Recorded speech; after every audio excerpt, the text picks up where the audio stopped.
आगरा में नगर निगम द्वारा private company को सफाई कार्य की व्यवस्था सौंपी गई है, जिसमें कई सफाई कर्मचारियों को कंपनी द्वारा तैनात किया गया। लेकिन सफाई कर्मचारियों ने नगर निगम में कंपनी के खिलाफ मोर्चा खोल दिया है। उनका कहना है कि हजारों रुपए देकर नौकरी मिलने के बाद मौजूद कंपनी ने उनके ईएसआई और ईपीएफ की कटौती नहीं की है। जब सफाई नायकों ने इसकी शिकायत कंपनी के अधिकारियों से की तो उन्हें कंपनी से बाहर निकाल दिया गया। राष्ट्रीय सफाई मजदूर संघ के प्रदेश अध्यक्ष गौरव वाल्मीकि ने बताया कि 2 साल पहले नगर निगम आगरा द्वारा स्वच्छता कॉर्पोरेशन प्राइवेट लिमिटेड कंपनी को साइट सी व्यवस्था रखने की जिम्मेदारी दी गई थी, जिसमें कंपनी के प्रोजेक्ट हेड रामाकृष्णा और लोहामंडी जोन के शासीपुरम वार्ड में तैनात सफाई नायक शरद धनबार द्वारा 50 से 70 हजार रुपए लेकर स्वच्छता कॉर्पोरेशन में सफाई कार्य पर रखा गया था। साथ ही गौरव वाल्मीकि ने बताया कि कंपनी द्वारा सभी प्रकार के शासन आदेशों की अवहेलना की गई, जिसमें ना तो किसी भी कर्मचारी का ईएसआई और ईपीएफ काटा गया और ना ही कर्मचारियों को मिनिमम बेसिस पर धनराशि का भुगतान किया गया।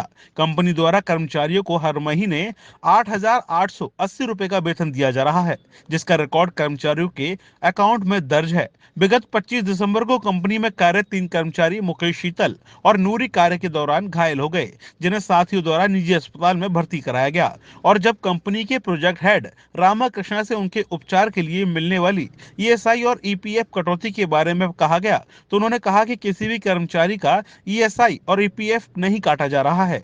जब इसकी शिकायत करने की बात कही गई तो कंपनी द्वारा करीब 38 सफाई कर्मचारियों को जबरन नौकरी से निकाल दिया गया। सभी कर्मचारियों के ऊपर परिवार को चलाने का संकट खड़ा हो गया है। सहायक नगर आयुक्त अश्विनी कुमार का कहना है कि कर्मचारियों की मांग है कि स्वच्छता कॉर्पोरेशन के बाद अब जो नई कंपनी आई है वे उन कर्मचारियों को नौकरी पर रखे। साथ ही इन लोगों ने बताया कि स्वच्छता कॉर्पोरेशन द्वारा इन लोगों के ईएसआई और ईपीएफ की कटौती नहीं की गई थी। इसमें जांच की जा रही है, उसके बाद कार्रवाई की जाएगी। हम अपने नौकरी के सिलसिले में यहाँ हैं, क्या करें, हमें 2 साल से मेहनत कर रहे हैं यहाँ पे कंपनी में स्वच्छता कॉर्पोरेशन, वहाँ से हमें निकाल दिया गया है। कह रहे थे कि लेडीज़ों का यहाँ कोई काम नहीं है। हमारी पुरानी कंपनी में तो लेडीज़ ने खूब मेहनत करी है हम लोगों ने इतने साल से, और इस कंपनी में, नई कंपनी में हमें लिया नहीं है, हमें हटा दिया। हम बस अब एक रोज़गार की वजह से ही यहाँ हैं कि हमें अच्छा काम मिल जाए, बस कहीं ना कहीं रोज़गार तो हमें मिल जाए। नगर निगम में आए हो आप, अधिकारियों से मिले, क्या कहा है उन लोगों ने? उन्होंने कहा, यही बोला है कि 2 दिन का समय बताया है कि 2 दिन बाद हम देंगे आपको, लिए कुछ सोचेंगे, करेंगे। और यहीं पे आस लेकर आए थे कि यहाँ से हमें थोड़ा सहयोग मिलेगा।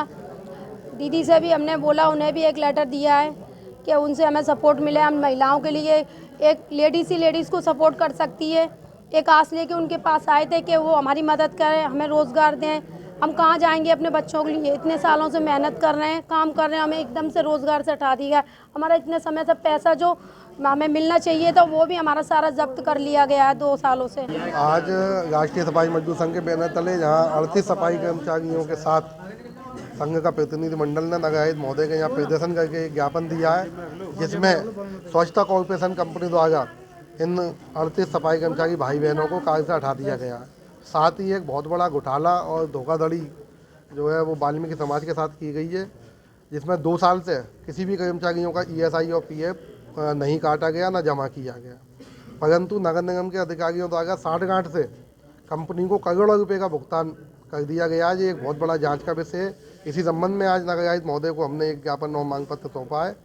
उन्होंने हमें आश्वासन दिया है कि 2 दिवस में अगर हमारी समस्याओं का समाधान नहीं होता तो वाल्मीकि समाज के साथ बैठक करके एक रणनीति बनाई जाएगी और नगर निगम पर हल्ला बोल कार्यक्रम लगाया जाएगा। अभी हमारे यहाँ शास्त्रीपुरम में स्वच्छता कॉर्पोरेशन कंपनी काम कर रही थी। अभी दोबारा से टेंडर हुआ जिसमें जेएस इन्वायरो को मिला है। तो ये सारे जो कर्मचारी हैं इनकी मांगे हैं कि हमें जेएस इन्वायरो द्वारा भी काम पे रखा जाए पूर्ववत की भांति। और साथ में इनका एक बिंदु ये भी है कि इनके पीएफ और ईएसआई की कटौती नहीं की उन्होंने, इनका जमा नहीं हुआ है। तो ये जांच का विषय है, मैंने बोला है संबंधित कंपनी देखेगी इसको। डीजी महाराजा न्यूज के लिए ब्यूरो रिपोर्ट।